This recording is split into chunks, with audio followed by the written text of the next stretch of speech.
हमर कविताक शीर्षक अछि इच्छाक आगि। तऽ सुनी।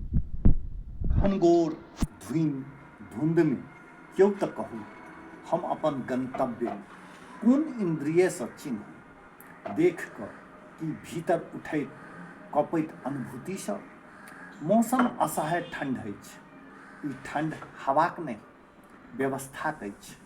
हमरा लेल केओ आगि लाउ, चूल्हाक नहि, इच्छाक, जे हम अपन अस्तित्व स्वयं ताकि सकी। हमर अनगिनत अपेक्षा कोनो लालच नहि।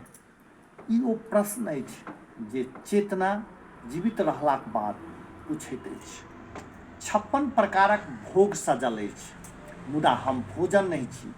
हम तऽ ओ भूख छी जे पेटसँ नहि अर्थसँ उठैत अछि।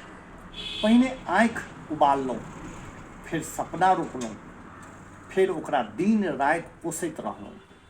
आब केओ तऽ बताउ, कुम्हारक चक्की जखन व्यवस्था घुमबैत अछि तखन हम अपन भविष्य कोना गढ़ी। हमर इच्छाक दरबज्जा पर देवाल ठाढ़ नहि करू। हम एतेक बेर टुकड़ा टुकड़ा कयल गेल छी जे कनि अवशेष मानवताक लेल छोड़ि दियौ। पाथर तखन पिघलैत अछि जखन ओ पाथरक भार ढोइत अछि। ई हम बुझलहुँ आ ई बोझ हम स्वीकार केलहुँ। किछुओ आसान नहि।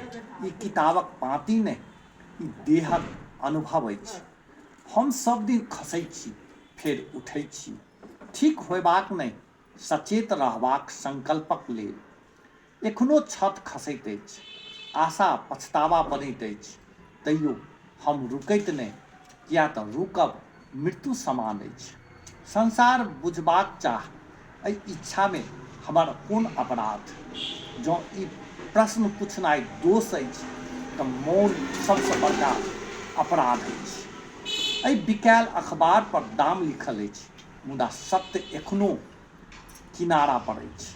अंतिम बात, हमर इच्छाक बाटमे बाधा नहि बनू, किया तऽ यह इच्छा धुनि धुंधक भीतरो हमरा जीवित राखैत अछि।